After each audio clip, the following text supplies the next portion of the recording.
Muy buenos días, mis queridos y distinguidos hermanos. Es un placer en esta mañana contar con la presencia de cada uno de ustedes y también darle gracias a nuestro Padre Celestial, a nuestro Adón Yahoshua, el cual venimos a alabar y exaltar su santo nombre. Bienvenidos todos nuestros anfitriones de aquí de la Iglesia Adventista del Séptimo Día, la Verdad Presente. Bienvenidos a esta su iglesia. Les tendremos un cordial saludo a todos nuestros amigos fuera del Ecuador, que están también conectados con nosotros, y pues gracias por estar en nuestra conexión. Sin querer anticipar a cada uno de nuestros amigos que hoy es un día pero muy especial. Hoy tenemos un invitado muy especial, ¿no? Un invitado muy especial que no les voy a decir, después les aviso. Muy bien, van a tener gusto, el placer de tenerlo aquí para compartir la palabra de nuestro Adón Yahoshua. Ni nada más ni menos, desde París, chiquito. Muy bien, gracias a todos nuestros amigos. Bienvenido Colombia, bienvenido Perú, bienvenido Puerto Rico, buenos días Buenos Aires, Argentina, buenos días México, buenos días Estados Unidos, Nueva Jersey, buenos días Uruguay, Paraguay, Costa Rica, Chile, Nicaragua, Honduras y El Salvador. Bienvenidos, como también le damos un cordial saludo a todos los países de muy lejanos, a nuestros hermanos de China, a nuestros hermanos de, se me fue el país hermano de aquí de nosotros, Venezuela. Bienvenido Venezuela. Tenemos también algunos colegas allí en Venezuela que siempre estamos conectados también en nuestra sintonía. Y también nuestro canal, como siempre, nuestro canal Aliados Sendas Antiguas. Bienvenidos desde aquí de Santo Domingo para el Ecuador y el mundo entero. Muy bien, en esta mañana entonces, para alabar y exaltar el nombre de nuestro Adón Yahoshua, vamos a cantar el himno que tenemos preparado. 329. El himno 329. Y a medida que lo encontremos con la mayor reverencia, nos colocamos de pie. Bluetooth mode. Bluetooth mode.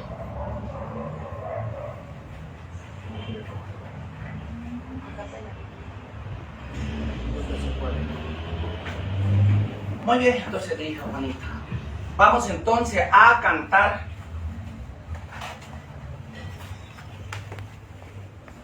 Dos, tres.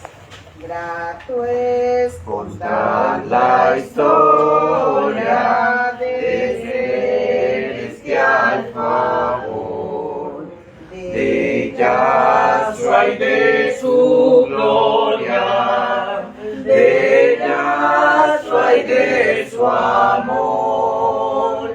Me agrada referirla, pues sé que es la verdad y nada satisface cual ella mi ansiedad. Cuán bella es esta historia, mi tema ya en la gloria, será ensalzar la historia de Yahshua y de su amor. Grato es contar la historia más bella que escuché, más áurea, más hermosa que cuando yo soñé. Contarla siempre anhelo, pues hay quien nunca oyó, que es para redimirme el buen Yahshua murió.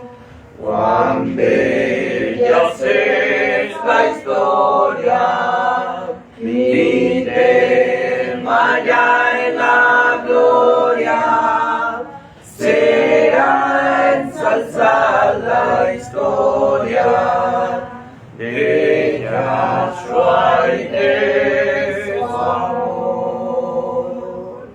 Grato Es contar la historia que placentera es, y es mas al repetirla, preciosa cada vez, la historia pues se cantó, oí con atención, porque es mensaje santo de eterna salvación. Cuán bella es esta historia, mi tema ya en la gloria, será ensalzar la historia de Yahshua y de su amor. grato Es contar la historia de todas la mejor.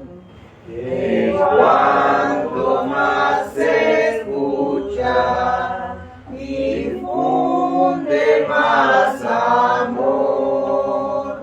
Y cuando allá en la gloria entone mi cantar, será la misma historia que tanto supe amar.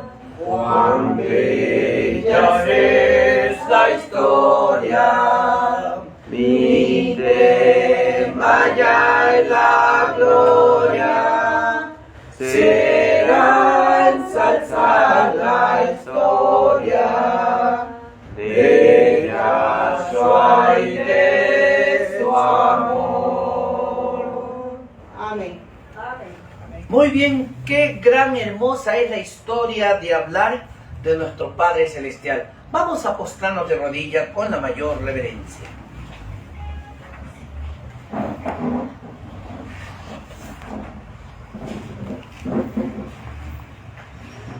Amado Padre que estás en los cielos, alabado y exaltado sea tu santo nombre en esta mañana, por los siglos y los siglos de la eternidad. Gracias te damos, Padre, Adón Yahoshua, porque podemos doblar nuestras rodillas ante tu presencia. Pedimos que la programación de esta mañana no sea de acuerdo a nuestra voluntad, sino a la tuya, Padre de la gloria. Quédate con nosotros, Padre. Ayúdanos para que todo lo que hablamos no sea palabra de vana sabiduría, sino que sea palabra que venga con poder desde lo alto. Quita todo lo humano de cada participante en esta mañana, que seas tú reflejado en nuestras vidas, porque queremos tu presencia, Padre, en esta mañana. Apresura los pasos de aquellos que vienen en camino, y que, Padre, el poder del Ruach HaKodesh esté con nosotros en esta mañana. Utilízanos, capacítanos, para que todo lo que hablemos sea no nuestra voz, sino tu voz, transformando vida y corazones. En el nombre y por los méritos de Yahoshua lo pedimos. Amén. Amén. Amén. Amén.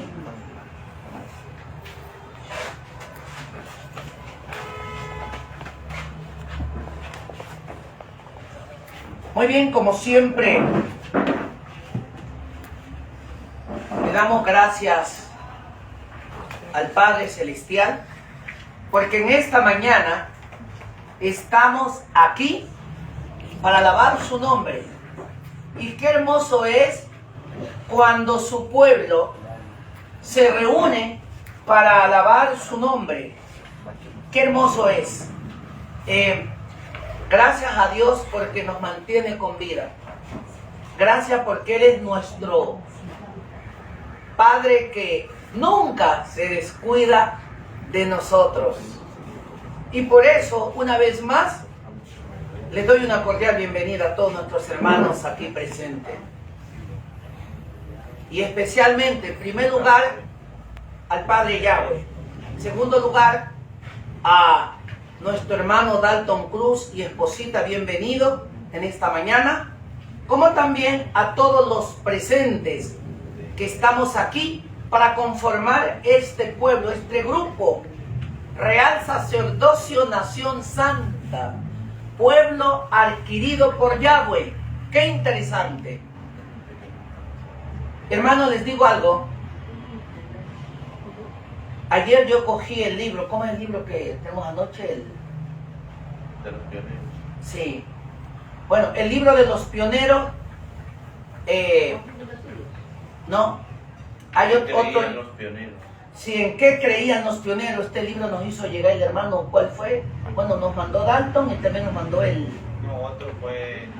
Tengo un hermano de Centroamérica. Un hermano de Centroamérica. Y estaba estudiando.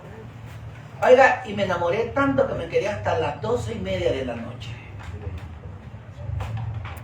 ¿Saben por qué les digo esto? Porque eso nos falta a nosotros los latinoamericanos. Preparamos, nadie podrá decirnos que estamos equivocados, porque la presencia de Yahweh está en cada una de sus mentes y en sus corazones. Tenemos que prepararnos para hacer la obra. Tenemos que prepararnos para hacer luz en medio de la oscuridad. No nos preparemos como nos preparaban antes. ¿Cómo nos preparaban antes? Hermanos, carretillas. Si me empujan, camino. Y si no me empujan, no camino. Hoy, como siempre los sábados digo, este sábado es un sábado diferente. Que quede escrito no solamente aquí en la tierra, sino en el cielo. Que cada uno de los que estamos aquí tenemos grandes capacidades para prepararnos y ser útil para el reino de Yahweh. Aleluya. Hermanos, en verdad que al meditar los materiales que estamos recibiendo, ahora no sé si ustedes están sacando los materiales que nos están mandando. Tenemos pero tremenda luz, tremendo material. Y si nosotros nos preparamos, oiga, nadie va a poder derrotarnos. Yo estoy haciendo así un montón así, de todas mis copias que me están mandando y otras que no, las primeras que no saqué porque Dalton nos mandaba y bueno, yo leía y yo dejaba ahí. No porque no quería, sino porque la falta de conocimiento de qué estaba allí. Pero yo ya tengo mi montón así, mi pila, lo estoy encuadernando y voy teniendo mis como se llaman allí. Hermanos, en verdad les digo que lo que viene no es fácil. El momento que nos toque correr o que nos toque defender la verdad, ahí no va a estar el pastor, ahí no va a estar Dalton, ahí no va a estar nadie. Cada cual tendrá que defenderse por lo que tenga aquí, en la mente y en el corazón, y lo que haya aprendido aquí. Qué interesante es. Por eso es que lo incentivamos. Lean y leamos los libros. Los libros no se tienen para que se llenen de polvo. Los libros se tienen para comerlos. Porque si no comemos los libros, el enemigo nos come a nosotros. Por lo tanto, ahora ahí sí voy a tomármele unas palabras que decía el pastor Alejandro Bullón. Necesitamos predicar menos y orar más. Dedicarnos a leer más, orar más. Porque puedo atreverme a decirme esto, que la oración santifica al hombre y a la mujer. Hombre que no ora, mujer que no ora y que no lee la Biblia y no lee el espíritu de profecía, estamos fuera de foco. Y por esto no me van a decir que soy duro con ustedes. El pastor debe preocuparse por sus ovejas. Y las ovejas deben preocuparse por el pasto que van a comer. ¿Ok? Entonces, este solamente es un abreboca. Pero de aquí en adelante, hermano, en verdad, yo seré un poquito duro con ustedes. No por ser atrevido, sino porque quiero lo mejor para el pueblo de Yahweh. ¿Ok? Muy bien. Entonces, en esta mañana, le damos el paso a la hermana Juanita y a Josué Elías, los cuales tienen el gusto de presentar en esta mañana un tema de historia de los patriarcas. Pero mucha atención, mucha atención. El sábado pasado una hermana nueva dio la sugerencia que se debe hacer preguntas a cada uno para ver si realmente hemos estudiado el libro que todos tenemos. Entonces, Juanita y Josué, el tiempo es de ustedes. Y esperemos pues que el poder que viene desde lo alto lo pueda utilizar en esta mañana. Participemos, hablemos de acuerdo a lo que dice la lección. No quiero que por favor nadie, absolutamente nadie, haga preguntas que no tienen nada que ver con la lección que vamos a tratar. ¿Entendido? Así que este es un momento tan sagrado de la escuela sabática, cuanto más el tiempo del culto divino. Gracias por vuestra comprensión y vamos a pedir a nuestros hermanos que tengan la bondad de pasar a hacer su trabajo.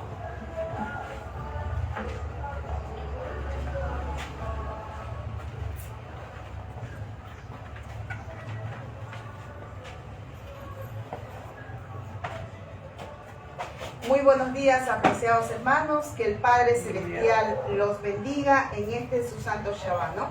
Vamos a analizar como cada sábado, cada tema que tenemos en este libro maravilloso, Patriarcas y Profetas, ¿no? Vamos a, como dijo aquí el pastor Carlos Delgado, vamos a participar todos, ¿ya?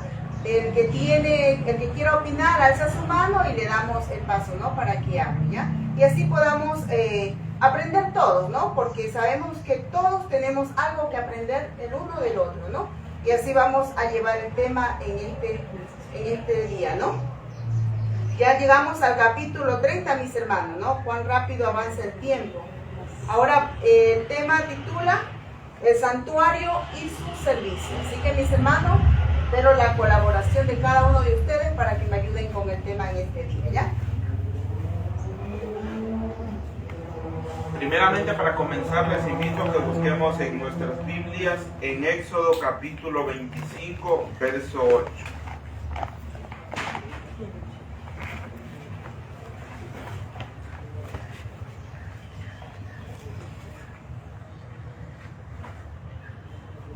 Quien lo tenga, por favor, que ayuda con la lectura.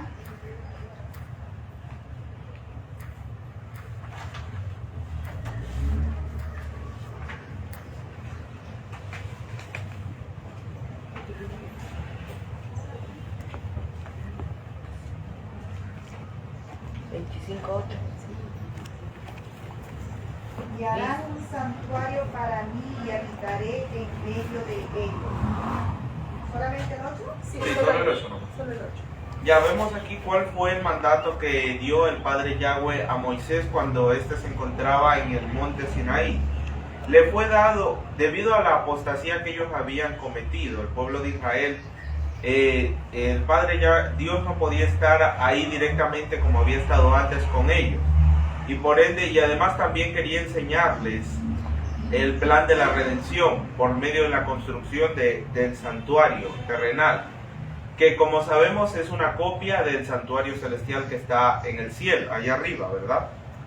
Entonces vemos que le fueron dadas instrucciones detalladas sobre cómo debía ser cada uno de las áreas del santuario, cuál es el mobiliario, los instrumentos y la forma en que se debería hacer los sacrificios y todas las ceremonias que iban de la mano con todo esto.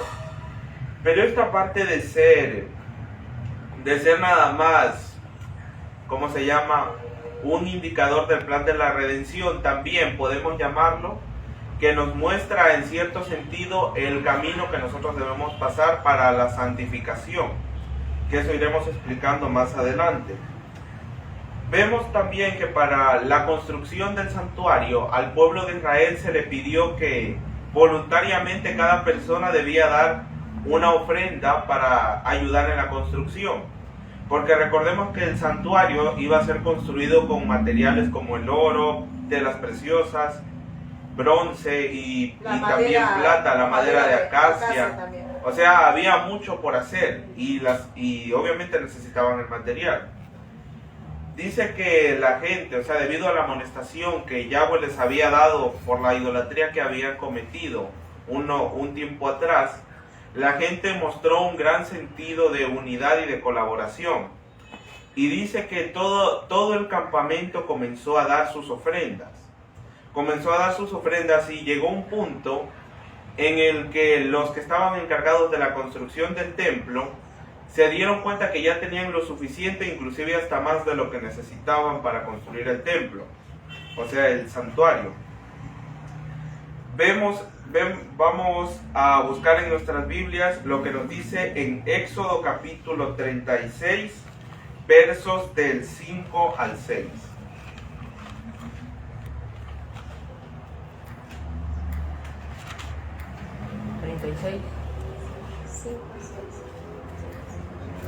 Y hablaron a Moisés diciendo: el pueblo trae mucho más de lo que se necesita para la obra que Yahweh ha mandado que se haga. Entonces Moisés mandó pregonar por el campamento diciendo: ningún hombre ni mujer haga más para la ofrenda del santuario. Así se le impidió al pueblo ofrecer más. Vemos aquí qué regocijo debió haber sido para Moisés y para Yahweh mismo. Vio con mucho agrado cómo el pueblo, o sea, demostraba su agradecimiento de esta forma. Y ahora vemos aquí cuán importante es que nosotros también demostremos nuestro agradecimiento con Yahweh, colaborando con las ofrendas. Veamos lo que nos dice aquí en la página 308, en el tercer párrafo. Todos los que aman el culto de Dios y aprecien la bendición de su santa presencia mostrarán el mismo espíritu de sacrificio en la preparación de una casa donde Él pueda reunirse con ellos. Desearán traer al Adón una ofrenda de lo mejor que posea. La casa que se construya para Elohim no debe quedar endeudada, pues con ello Dios sería deshonrado. Debiera darse voluntariamente una cantidad suficiente para llevar a cabo la obra, para que los que la construyen puedan decir como dijeron los constructores del tabernáculo: no traigáis ya ofrendas. Vemos aquí cuán importante es el tema de las ofrendas, porque hoy en día se tiene muy comúnmente el concepto de que las ofrendas el pastor se las coge. O sea, pero debemos quitarnos ese mal concepto de nuestra mente. ¿Por qué? Recordemos que las ofrendas y los diezmos son un mandato divino. Dios mismo lo estableció. ¿Para qué se debe usar estos fondos? Se debe usar para el mantenimiento de la iglesia y también para el material espiritual. Y para otra cosa más que no es menos importante, que es para la ayuda de los necesitados. Para eso se debe usar. Cuando hablamos que se usa para el avance de la obra, no es solo nada más para imprimir libros, sino que también es para cancelarlo, para pagarle a las personas que se dedican a dar el mensaje. Las personas que se dedican a medio tiempo o tiempo completo a la obra. O sea, a los instructores bíblicos, los laicos, los pastores también. Si el pastor está visitando y todo eso, obviamente lo merece. Porque como dice en la Biblia, todo obrero es digno de su salario. O sea, no es algo que Moisés o alguien más se haya inventado por conveniencia, sino que ya fue un mandato divino. Y si nosotros, a pesar de que sabemos y nos negamos a hacerlo, estamos obviamente robándole prácticamente a lo que Dios le pertenece. Y no se trata nada más de dar agrado al ser humano, sino que estamos directamente demostrando nuestro agradecimiento con Yahweh por las dádivas que Él nos concede. porque recordemos que lo que Él nos da, obviamente ya le pertenece a Él, todos sabemos eso, sino que Él nos da para que nosotros lo administremos, y a nosotros separar esta cantidad para Él, estamos demostrando nuestro agradecimiento y reconociendo la autoridad que Él tiene sobre nosotros. Y sobre todo a nosotros a ser colaboradores o a ser generosos, estamos demostrando que dependemos del Padre, ¿no? Eso es lo que quiere nuestro Padre Celestial. ¿Sí, hermano Darky? ¿Puedes repetir, por favor, las primeras dos líneas de la cita El Espíritu Profecía? Hay algo importante ahí que debemos prestar atención. Todos los que aman el culto de Dios y aprecian la bendición de su santa presencia mostrarán el mismo espíritu de sacrificio. Todos los que aman, ¿qué cosa? El culto de El Elohim. culto. ¿Cuántos estamos contentos de que venimos aquí a alabar y glorificar el nombre de Yahweh? Todos. Aleluya. Venimos, claro.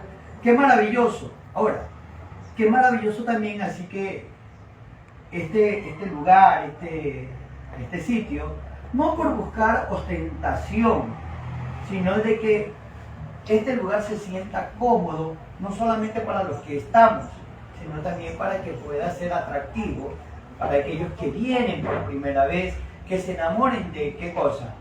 De este lugar donde se alaba el Creador. No quiero entrar en el punto de que, hermano, hay que buscar, hay que ser sencillos.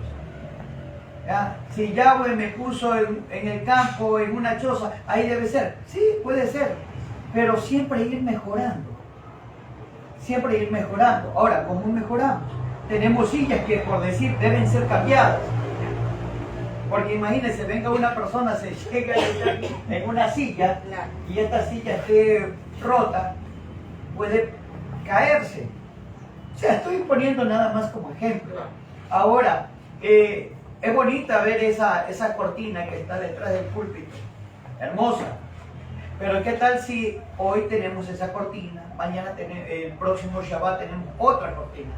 O sea, no es para la alabanza de los hombres, como decía Josué, sino que todo debe ser para alabar y glorificar el nombre del Creador.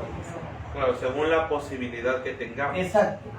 Vemos que también el pueblo de Israel en aquel momento tenía la posibilidad de hacer el santuario con aquellos materiales de oro y la madera de acacia. O sea, lo mejor que ellos tenían a su disposición, ellos lo pusieron al servicio de nuestro Padre Yahweh. Ahora, esto no significa que cuando se da diezmo y ofrendas, la iglesia se torna en una sanguijuela. O sea, absorbe y no da ¿qué cosa? Nada a cambio. O sea, el asunto es hasta que el mismo pueblo, o los líderes, tranquilo hermano, para esta obra, para arreglar esta casa para el Creador, ahí, o sea, ahí. Hay más obras que también podemos hacer, destinar para otro lado, pero para esta área, hasta ahí. O sea, ponerle un alto ahí, porque hay otras áreas también que podemos suplir. Es que también cuando uno es dadivoso, ¿no? También, ¿qué más nos muestra aquí? Que siempre para el Padre lo mejor, ¿no? Por ejemplo, cuando nuestro Padre Celestial le dio instrucción a Moisés, nuestro Padre Celestial es tan detalloso que iba dando el color, la medida, ¿no? Entonces todo así exacto, ¿no? La vestimenta, o sea, todo debe ser así. Entonces, si el santuario, porque el santuario terrenal, recordemos, es una copia del santuario celestial, ¿no? Y para nosotros el santuario aquí en la tierra, ahora en la actualidad, es el lugar donde nos reunimos, ¿no? Yo creo que así, mis hermanos, ¿qué opinan? Claro, porque debemos de dar todo lo mejor que tengamos para aquí, donde nos reunimos a adorar al Padre Celestial, ¿no? Así es. Pero, el santuario que se construyó en aquella época era desarmable o desmontable. ¿Por qué motivo? Porque sabemos, el pueblo de Israel en ese entonces tenía un estilo de vida de nómada. O sea, vivían trasladándose de un lado a otro. No es que se establecían fijamente en un solo lugar. Vemos también que el edificio se dividía, exteriormente se dividía en dos secciones. Lo que, o sea, a ver, sería En 3 secciones en total vendría a ser. Sí. Vendría a ser lo que es el atrio, que era el patio exterior del santuario, que estaba rodeado por las murallas que eran hechas de lino fino, que obviamente eran de la mitad de proporción de lo que era el edificio que estaba en el interior, y por eso se podía ver claramente el santuario desde afuera. En la parte exterior lo que se podía encontrar en ese entonces era el altar de bronce del sacrificio y la fuente de agua.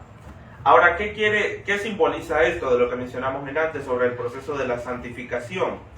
Primeramente, para nosotros poder ser santificados, ¿qué debemos hacer primero? Aceptar el sacrificio de Yeshua. Y eso está simbolizado en el altar del sacrificio, en el altar de bronce. Y después de que aceptamos, damos el siguiente paso, que es el bautismo o la inmersión, que vendría a estar simbolizada en la fuente de agua. ¿Ya? Vamos a seguir más adelante. Una cosa interesante, hermano. Mencionaste algo importante. El altar de sacrificio, ¿dónde estaba? ¿En la parte interior del santuario o en la parte exterior? En el atrio, en el patio del la santuario. Parte exterior. Ahora, Yeshua, cuando murió, cuando fue su sacrificio, ¿dónde murió? ¿Dentro de las murallas del pueblo de Jerusalén o en las afueras? Fuera. En las afueras. O sea, él aún en su muerte, él estaba obedeciendo la Torá, o la ley, los mandamientos. O sea, no murió dentro de los límites de la ciudad. No murió dentro de los límites, ¿verdad? Ahora, para ser parte del pueblo de Elohim, debemos acompañar al Mesías afuera, antes de ser parte del pueblo, estar dentro del pueblo. ¿A dónde aceptamos al Mesías? Afuera, allá, en el mundo. Allá aceptamos al Mesías. Es una declaración, ¿qué cosa? Pública. El bautismo, al igual que el lavacro, ¿dónde se lo hace? ¿Dentro o fuera? Es fuera. Es fuera. Hoy, imagínate que es tan importante que hoy muchos realizan los bautismos dentro del templo, solamente para los del pueblo. El bautismo debe ser, ¿qué cosa? Algo público. Algo público. Algo público, que nosotros podamos dar testimonio. ¿Qué testimonio nosotros le podemos dar a los mismos miembros de la iglesia? Si lo vamos a tener siempre con nosotros. Por eso que se hacen en los ríos. En los ríos, la gente tiene que ver.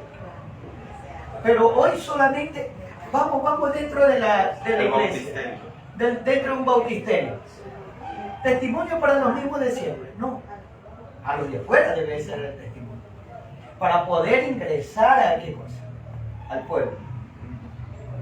Y vemos que inclusive cuando los sacerdotes entraban inclusive al atrio, recordemos cuando a Moisés se le presentó la zarza ardiente, le fue dada la orden explícita de que se quitara el calzado.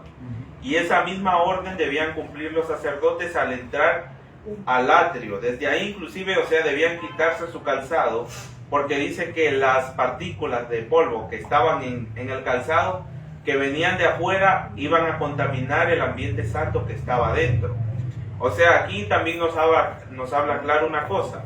Desde el momento que queremos comenzar a santificarnos y entrar a formar parte del pueblo de Dios, debemos dejar todo lo malo y la perversidad fuera. O sea, lo que es del mundo se queda allá afuera, no puede entrar a lo santo, como se dice. ¿Qué podría representar eso? El dejar nuestros malos hábitos. O sea, todos los hábitos perniciosos y las cosas malas que hacemos, e inclusive hasta los malos pensamientos, se podría decir. O sea, todo esto de aquí era un símbolo de lo que cada uno de nosotros debemos hacer. O sea, aquí me doy cuenta, mis hermanos, a través del estudio, cuán importante es que nosotros, como parte del pueblo del Padre Celestial, debemos de aprender el porqué, el significado del porqué de cada acto que se hacía en el tabernáculo o en el santuario, ¿no? Todo tiene su significado, todo tiene su representación, ¿no? Entonces, mis hermanos, nosotros como pueblo deberíamos escudriñar más. Mientras más escudriñamos este tema, más bien nos nutrimos más, mis hermanos, ¿no? Entonces, vemos, mis hermanos, que es cuán importante que nosotros analicemos este tema, porque es para nuestra salvación. O sea, es el paso o la escalera que nosotros vamos cada día subiendo, ¿no? Para eso es necesario, mis hermanos, que aprendamos este tema, ¿no? Nosotros nos falta mucho, por eso todos tenemos que aprender el uno del otro, ¿no? Porque uno entiende de una manera, el otro de otra manera, o al momento de explicar uno entiende más cómo explica la otra persona, no como yo leí, ¿no? Entonces es muy importante, mis hermanos, analizar este tema. Y vemos que al momento, ya cuando pasamos allá dentro del santuario, encontramos el primer departamento o la primera división, que vendría a ser el lugar santo. ¿Qué es lo que encontramos ahí? Ahí lo que encontramos primero, vamos a encontrar la mesa de los panes de la proposición. La mesa de los panes de la proposición, donde allí se encontraban 12 panes. También ahí más adelante, ahí al otro lado encontramos el candelero de oro puro que estaba hecho, que tenía 7 brazos, que también tiene un simbolismo importante, y finalmente el altar del incienso. Ahora vamos a analizar cada uno de estos elementos. Cuando nosotros aceptamos el sacrificio del Mashiach y luego nos bautizamos, para podernos mantener en comunión con Dios, ¿qué debemos hacer? El primer símbolo que encontramos es el pan, que vendría a simbolizar para nosotros el pan espiritual del que debemos alimentarnos cada día. Es la palabra. La Torah, como se le llama. Ya, eso es lo que encontramos ahí primero. ¿Y qué más? El candelero de 7 brazos, esa luz que tenía el candelero no debía ser nunca apagada. ¿Qué simboliza eso? La luz de la palabra o la luz del evangelio que está en nosotros no debe ser apagada nunca. Y también otro mensaje importante que nos da, esta luz, o sea, el fuego que estaba ahí era un fuego sagrado, algo que no podía ser alterado, no podía ser cambiado, ese fuego. Ya vemos que eso también puede significar o significa cómo el mensaje puro que recibimos no debe ser alterado ni cambiado por ningún factor. O sea, y también vemos que hay un paralelismo, porque el candelabro tiene 7 brazos y también tenemos los 7 pilares de la fe adventista, que vendrían a ser la Biblia, la justificación por la fe, el mensaje de los 3 ángeles, la ley moral, la reforma pro salud, el sábado y el don de profecía. O sea, vemos aquí, o sea, cómo estos 7 principios, o sea, es algo que no debemos cambiar, es algo inalterable, algo que no se puede mover. Y hoy en día vemos cómo en las iglesias, inclusive en la iglesia adventista misma que ha recibido la luz pura, ha cambiado varios de estos elementos, varios de estos pilares. Inclusive hoy en día la iglesia corporativa no considera que son 7, sino que ha puesto 8 pilares. Y entre uno de esos lo han puesto como movimiento mundial, el 8º pilar de la fe adventista, según como figura actualmente. ¿Y esto a dónde nos lleva? Este otro pilar que ellos han puesto, esto nos lleva directamente al ecumenismo. O sea, vemos aquí cómo se ha modificado. Cómo se ha modificado, o sea, cuán importante es este símbolo aquí. Este símbolo, o sea, Dios mandó explícitamente hacer el candelero de 7 brazos y que la llama que estaba ahí no debía apagarse nunca. O sea, ¿qué mensaje nos da allí? La verdad que recibimos no debe ser cambiada ni alterada en ningún sentido. Y al nosotros cambiar es como que, imaginémonos esta situación, es como que si el pueblo de Israel, Dios le hubiera ordenado que hicieran el candelabro de 7 brazos y ellos hubieran cogido y hecho uno de 8 brazos o de 10 brazos. O sea, era algo que ellos no podían hacer, porque Dios ya les había entregado una orden específica y Él sabía por qué lo hacía de esa forma. Ahora vemos ahí también que está el altar del incienso.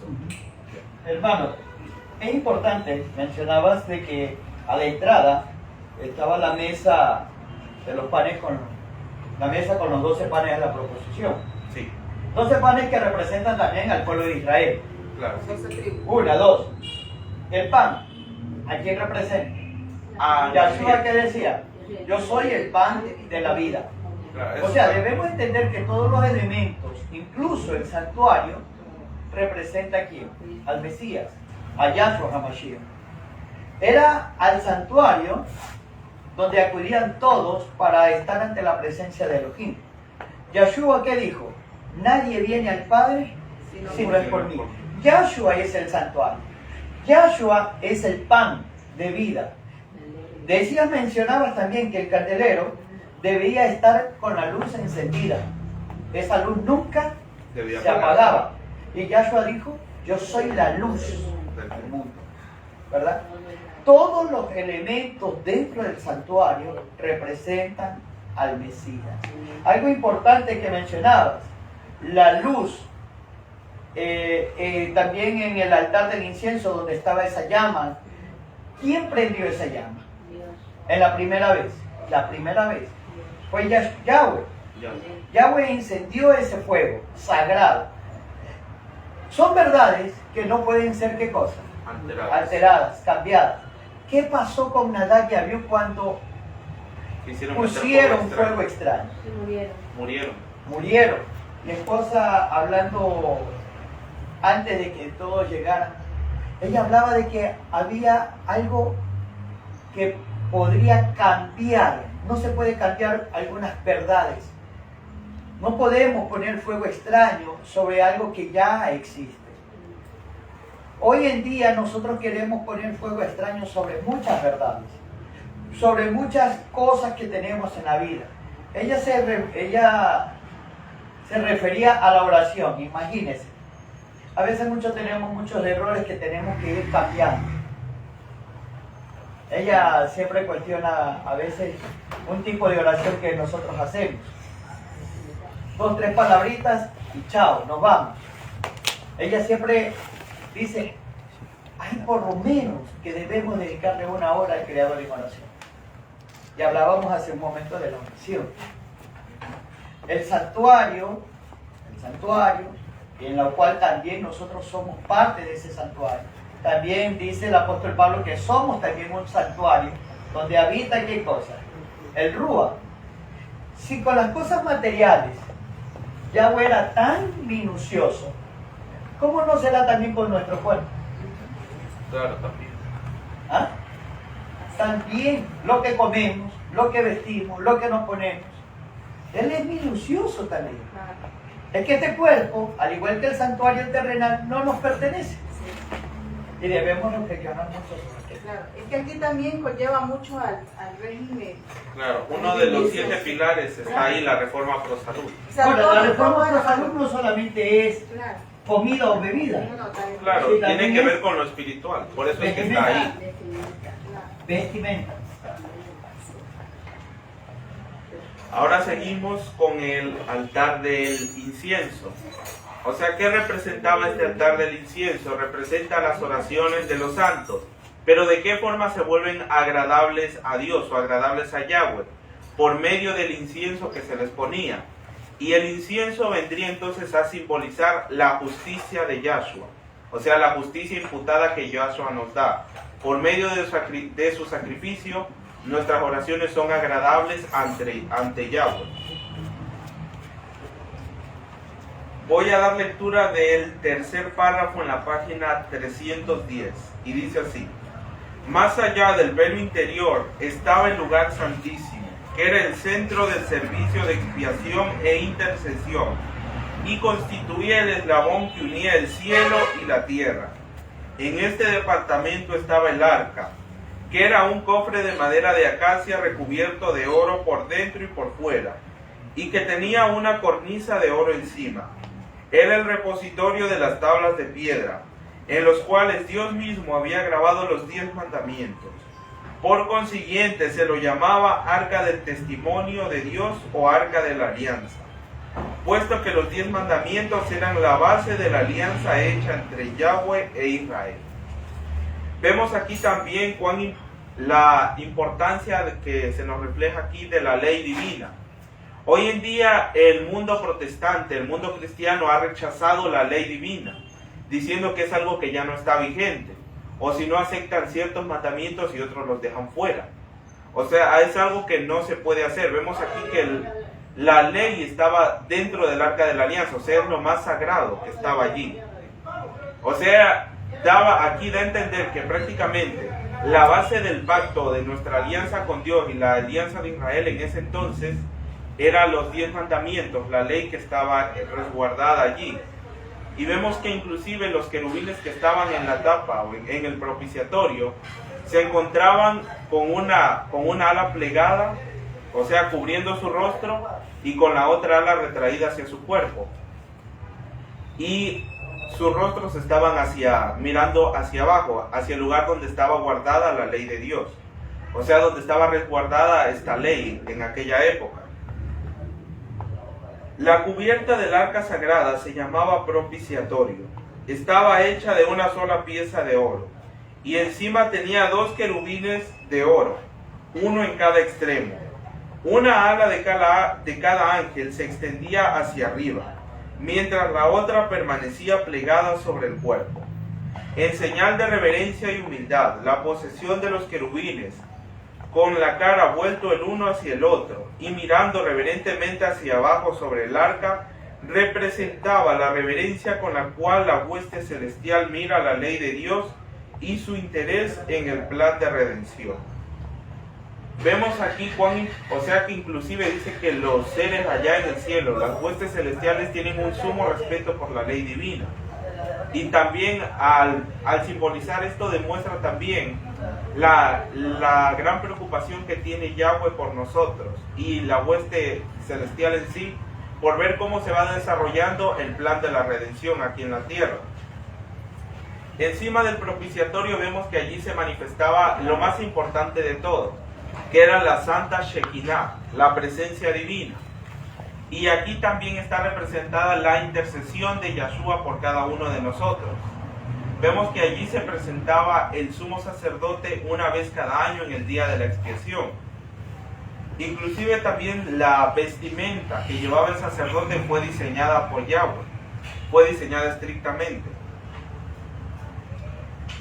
Vemos lo que nos dice aquí en el libro Patriarcas y Profetas en la página 311, en el tercer párrafo. Dice así: no hay palabras que puedan describir la gloria de la escena que se veía dentro del santuario, con sus paredes doradas que reflejaban la luz de los candeleros de oro, los brillantes colores de las cortinas ricamente bordadas con sus relucientes ángeles, la mesa y el altar del incienso refulgentes de oro, y más allá del segundo velo el arca sagrada, con sus querubines místicos, y sobre ella la Santa Shekinah, manifestación visible de la presencia de Yahweh.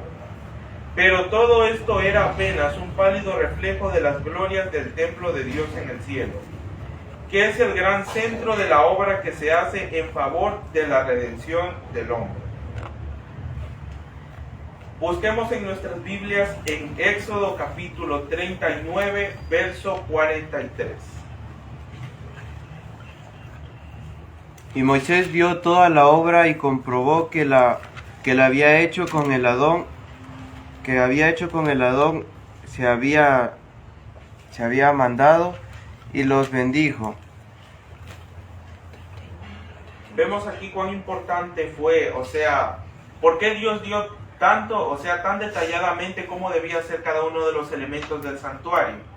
Porque vemos que esto no solo nada más era una copia del santuario celestial, sino que aquí también se ilustra cómo Dios obra por nosotros y cómo por medio de la justificación, de la justicia que Yahshua nos da, es que llegamos a ser salvos y podemos nuevamente estar en comunión con nuestro Padre Celestial. En otras palabras, aquí muestra también lo que es el plan de redención, ¿no? Entonces como decían antes, es una escalera que uno poco a poco tiene que ir subiendo, ¿no? Vemos aquí también que en otros tiempos, cuando todavía no se establecía el sacerdocio como tal, en el santuario, quiero decir, la cabeza de hogar, el varón de cada familia se convertía automáticamente también en el sacerdote de la familia. Y este derecho también recaía después hacia el primogénito, que se convertía en el sacerdote de la familia. Así se iba transmitiendo este cargo a través de las generaciones. Pero en este momento, ya después de que había ocurrido la apostasía con el becerro de oro, si recordamos aquel capítulo de la historia, vemos que la tribu de Leví fue la única que no se unió a esta apostasía, la que no se unió a adorar el becerro de oro. Y por eso fue que esta tribu fue honrada con el privilegio de ser separada para el sacerdocio del templo, del santuario. fueron honrados con este honor. Toda la tribu de Leví debía consagrarse para el cuidado del mobiliario y de todo el santuario en general. Pero la familia de Aarón era la única que podía hacer sacrificios.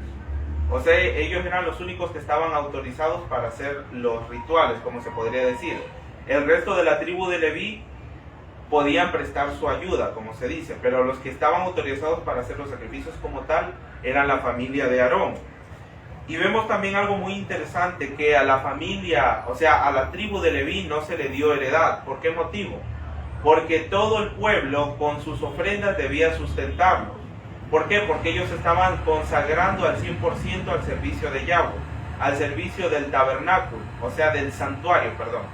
O sea, ellos se dedicaban a eso y es por ese motivo que no se les dio heredad a ellos. Vemos aquí también que nos dice algo importante, que el mobiliario del santuario, o sea, lo que estaba dentro del santuario, la mesa de los panes y todas estas cosas, el pueblo común, o sea, el resto del pueblo de Israel, las otras tribus no podían verlos directamente. Simplemente ellos tenían acceso a ver esto, pero siempre y cuando estuviesen cubiertos con un velo encima. O sea, no podían verlos directamente porque esto constituía un pecado.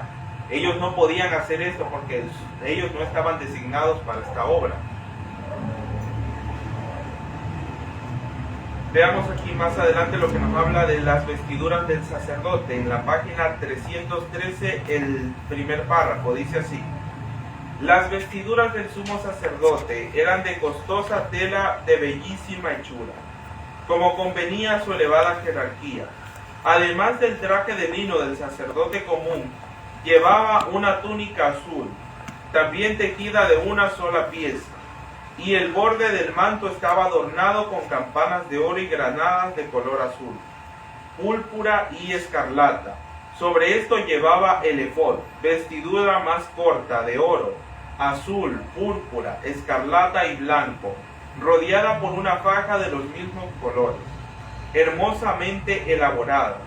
El efod no tenía mangas y en sus hombreras, bordadas con oro, tenía engarzadas 2 piedras de onix, que llevaban el nombre de las 12 tribus de Israel.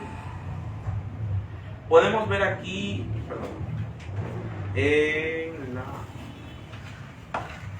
aquí en esta ilustración podemos ver mejor cómo es que era la ropa del sumo sacerdote. Ya vemos aquí cómo se constituía la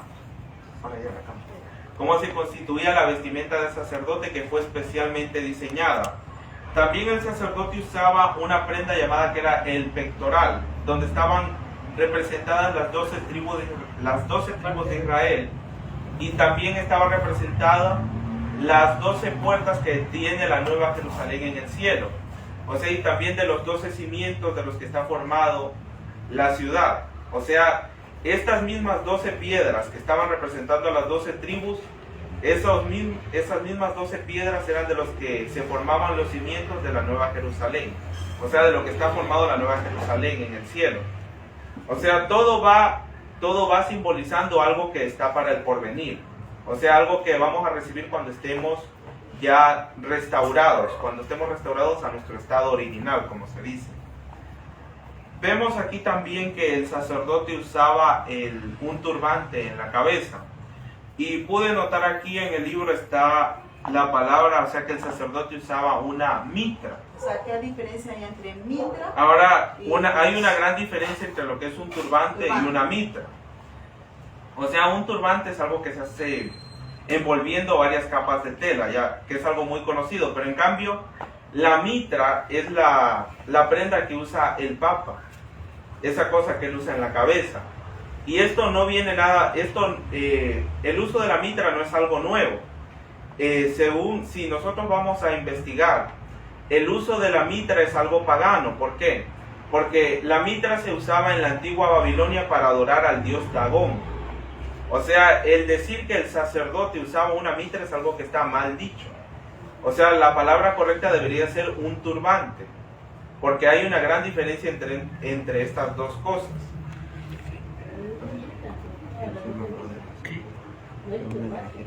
A la derecha y a la izquierda del racional había dos piedras grandes y de mucho brillo. Se llamaban Urim y Tumim. Mediante ellas se revelaba la voluntad de Dios al sumo sacerdote.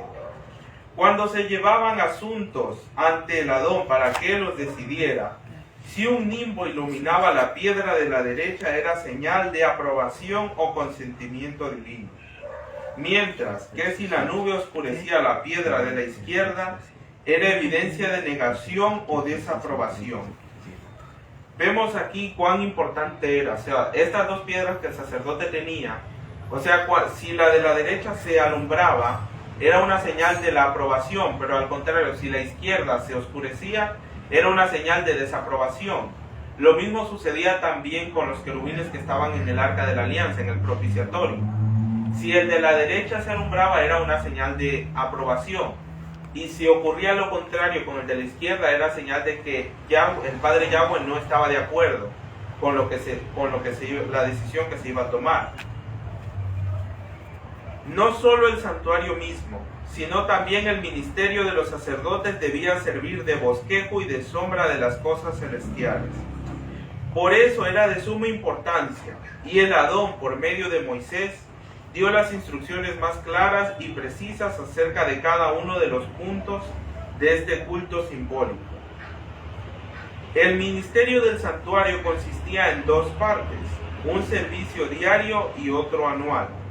El servicio diario se efectuaba en el altar del holocausto en el atrio del tabernáculo y en el lugar santo, mientras que el servicio anual se realizaba en el lugar santísimo.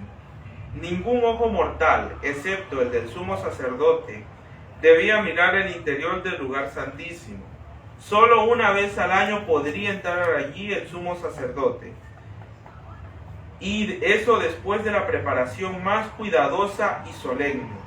Temblando entraba para presentarse ante Dios, y el pueblo en reverente silencio esperaba su regreso, con los corazones elevados en fervorosa oración para pedir la bendición divina. Ante el propiciatorio el sumo sacerdote hacía expiación por Israel, y en la nube de gloria Dios se encontraba con él. Si su permanencia en dicho sitio duraba más del tiempo acostumbrado, el pueblo sentía temor de que a causa de sus pecados de ellos o de él mismo, le hubiese muerto la gloria del Adón. Vemos aquí que en el día de la expiación, que se hacía una vez al año, todo el pueblo debía confesar sus pecados. O sea, todo el campamento debía estar en un estado de solemnidad. O sea, porque era algo muy importante lo que se estaba desarrollando aquel día. Y sobre todo, la vida del sumo sacerdote estaba en peligro. Estaba en peligro. Porque dice que si había una persona que no había confesado sus pecados, no se había arrepentido, el sacerdote moría. Perdía la vida. Perdía la vida el sumo sacerdote. Claro, por eso aquí vemos que el sacerdote tenía estas campanas en el filo de su vestidura. Y también se dice, no recuerdo dónde estaba escrito, pero o sea, al sacerdote se le amarraba inclusive una soga en el pie. Mientras el sacerdote iba caminando, las campanas que tenía allí sonaban. Y si ya pasaba demasiado tiempo y el sumo sacerdote no salía, o sea, duraba más tiempo de lo acostumbrado, se lo jalaba por medio de esta soga o esta cadena. O sea, ¿y esto por qué pasaba? Porque alguien del pueblo no había confesado sus pecados, o inclusive no se había arrepentido. O sea, aquí vemos la importancia que es del arrepentimiento y también el dejar eso a un lado. Porque aquí vemos si alguien no dejaba lo mal que estaba haciendo, no se arrepentía, por culpa de esa persona, el sacerdote perdía la vida en ese mismo momento. O sea, caía muerto por la gloria de Yahweh ahí mismo. Cada mañana y cada tarde se ofrecía sobre el altar un cordero de 1 año con las oblaciones apropiadas de presentes, para simbolizar la consagración diaria a Dios de toda la nación y su constante dependencia de la sangre expiatoria de Yahshua. Dios les indicó expresamente que toda ofrenda presentada para el servicio del santuario debía ser sin defecto. Esto lo encontramos en Éxodo capítulo 12, verso 5. Los sacerdotes debían examinar todos los animales que se traían como sacrificio y rechazar los defectuosos. Solo una ofrenda sin defecto podía simbolizar la perfecta pureza de aquel que habría de ofrecerse como cordero sin mancha y sin contaminación. A ver, aquí mis hermanos, ¿por qué el animalito que se daba en sacrificio tenía que ser sin mancha, sin defecto? A ver, ¿algún hermano que opine? Porque representaba a Jesús.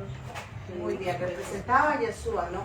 Porque sabemos que Yeshua es el cordero que quita el pecado del mundo, ¿no? Cuando, como dijo Juan el Bautista, cuando lo bautizó a Yeshua aquí en la tierra, he aquí el cordero de Elohim que quita el pecado del mundo, ¿no? Claro, por eso el cordero representaba a Yeshua mismo, ¿no? Entonces debería ser sin defecto, sin mancha, y le decía un animalito perfecto, ¿no? Por eso debemos de ver, mis hermanos, como decían antes, cada acto que se realizaba en el santuario terrenal tenía su significado, tanto para el tiempo de antes como ahora, ¿no?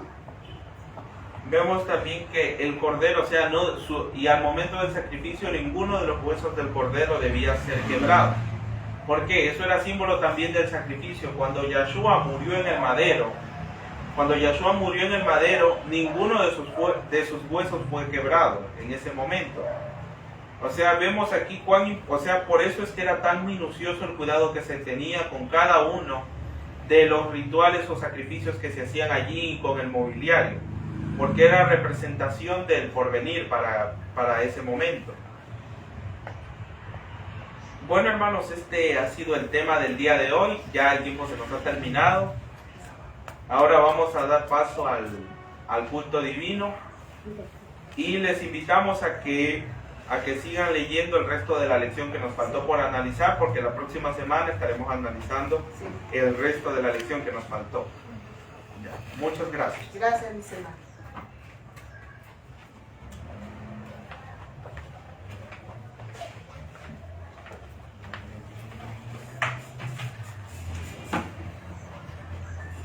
Agradecemos al Padre Yahweh en primer lugar por habernos dado la capacidad de estar aquí en su santa casa de oración y por habernos ayudado a entender el mensaje de esta mañana. También les invitamos que por favor continúen, porque no terminamos. El sábado vamos a continuar esta hermosa lección, la cual nos va a ayudar realmente para ponernos a cuenta con el Padre Celestial. Yo creo que mientras más estudiamos, más nos preparamos. Y eso es el objetivo, para que realmente podamos reflejar no solamente el carácter de Yahweh, sino la presencia de Yahweh en cada una de nuestras actuaciones, ¿no? Qué interesante y qué importante es esto, ¿no?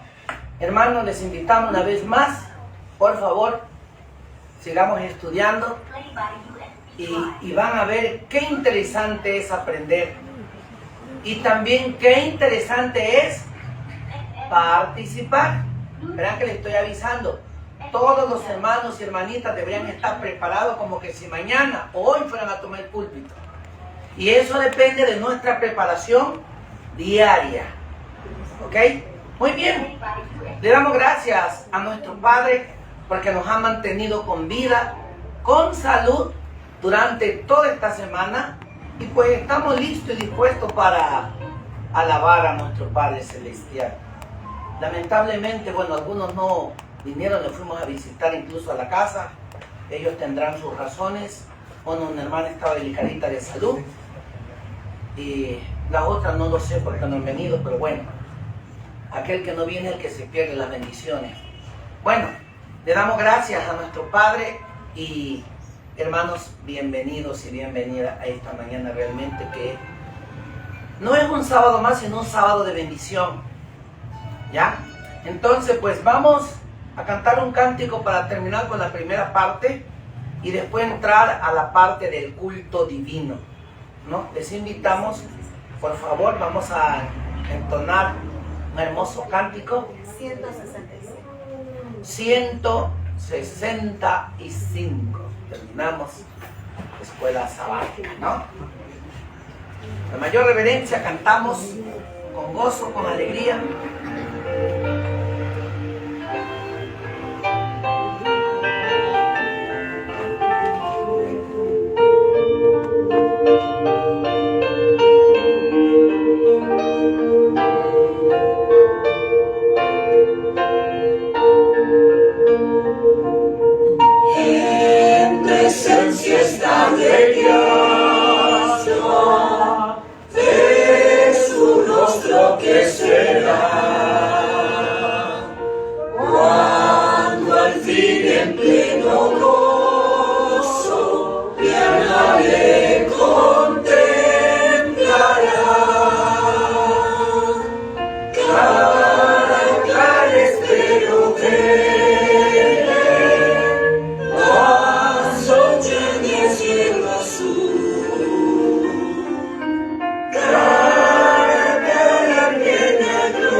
Vamos a postrarnos de rodilla para orar.